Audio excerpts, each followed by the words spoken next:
a second example of how we can solve a genetic pedigree really quickly by asking and answering two simple questions. Firstly, is there anyone in the pedigree who has a phenotype which is different to that of both their parents?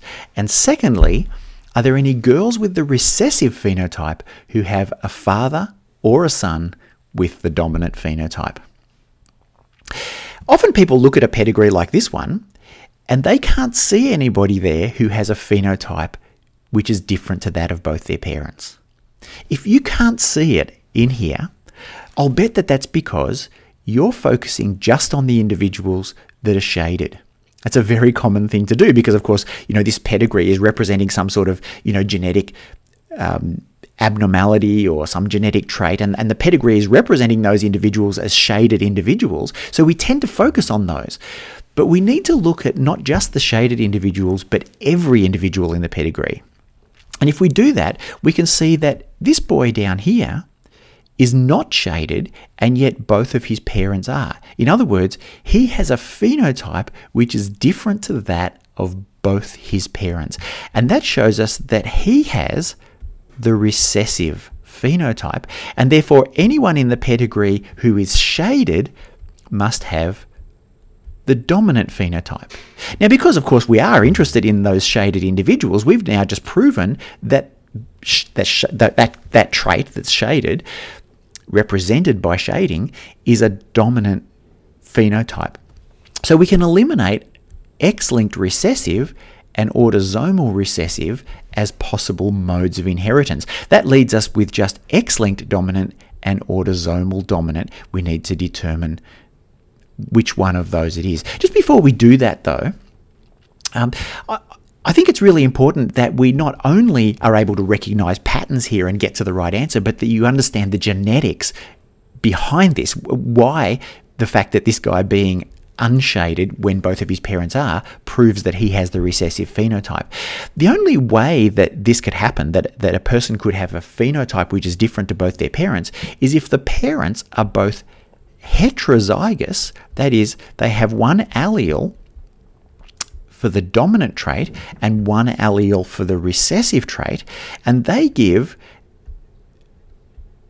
the allele for the recessive trait, they both give that allele to the kid, then the kid will be homozygous for the recessive trait and will have the recessive phenotype, where both parents will have the dominant phenotype because they're heterozygous. And I think it's important to see that. Okay, so we've identified that this must be a dominant trait because we've shown that the individuals who don't have it, the ones who are not shaded, that they have the recessive phenotype.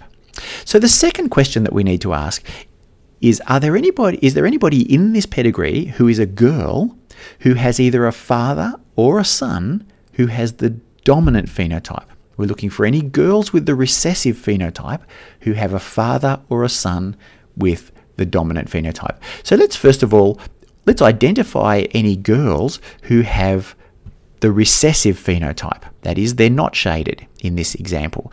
So this girl is not shaded. This girl is not shaded. She has the recessive phenotype. And this girl down here has the recessive phenotype. There are three of them. And what we need to do now is look to see whether their fathers and sons, if they have any, have the dominant phenotype. This girl here has a father, and he doesn't have the dominant phenotype, so we can't conclude much from that.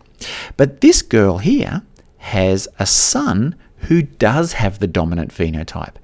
Right away, just one piece of evidence like that proves that this can't be an X-linked trait, eliminating X-linked dominant as a possibility. It's not the only piece of evidence though here, because this girl over here also has a father who has the dominant phenotype.